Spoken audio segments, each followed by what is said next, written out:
The gigantic waves of Nazaré, Portugal is a mecca for big wave surfers, a bucket list item for the few who would take it on. Aussie dad Matt Formston is one of those people. He recently travelled to Nazaré with a film crew who are documenting what it's like to take on Mother Nature's might when you're blind. Matt joins us now from California, where he's there to compete in the World ISA Para Surfing Comp. Matt, you've come via Portugal. Did you get those big waves that you were seeking? Yeah, absolutely. We got.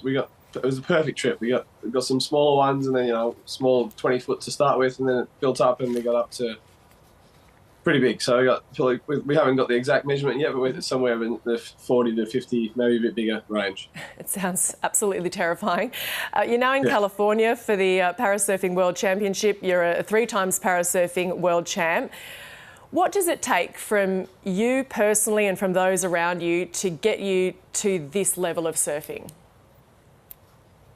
I mean, surfing here at the ISA World Championships is very different to surfing at Nazaré. So they're two different things as far as training. But I think for me, it's just hard work. It's getting up every day and training and focused on those goals. But for Nazaré in particular, it was 12 months of work and having to train my breath, which I hadn't done before, to a capacity where I could know that if I was held down for a couple of waves, I could hold my breath for minutes. So, my personal best just before I went to Nazaré was one single breath was 5 minutes and 40 seconds. So it's a lot of different components, but we got it all to the right level and we got over there and we got it done. Yeah. Now, I suppose you get asked this all the time, but if you can tell us about both the big waves and also those comp waves that you surf, how do you navigate them when you can't see? As a blind surfer, I basically, my front foot becomes my cane. So on land, I use a cane sometimes. Sometimes I walk around using echolocation, which is using sound to navigate. But I basically feel the wave with my front foot. So as I'm going down the wave, I feel the steepness of the wave, and then I know when to turn up the wave and turn back around. So at a comp, I basically, as I get vertical on the wave, I can feel how steep it is, then I turn back down.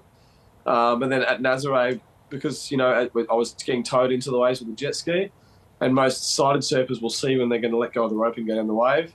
We used a whistle, so they had an orientation whistle the guys had on the skis, and the jet ski driver would tow me in and then blow the whistle, and that let me know to let go of the rope. And I'd go down the wave, and then as I got to the bottom of the wave, they'd blow the whistle to like two whistles, and I'd turn, and then I'd ride across the wave, and then another 2 whistles, and I'd kick out of the wave. So just using different techniques to sighted people to be able to sort of achieve the same things. Yeah, I'm really struck by the level of trust that you've got to have in them and also they've got to have in you.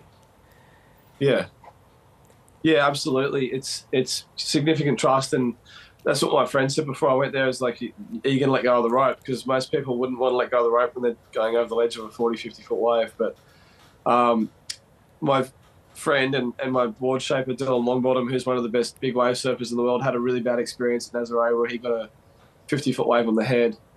And what happened is he let go of the rope and didn't go the wave, and then he ended up in a really bad position.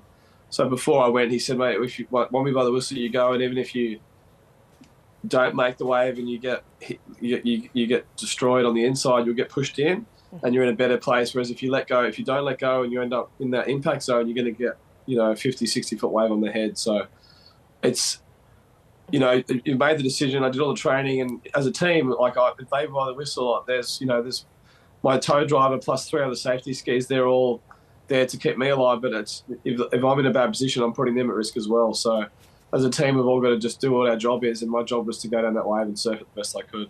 Sure, it was a lot of relief from your family. What are the next big goals on the horizon, and when can we see this documentary?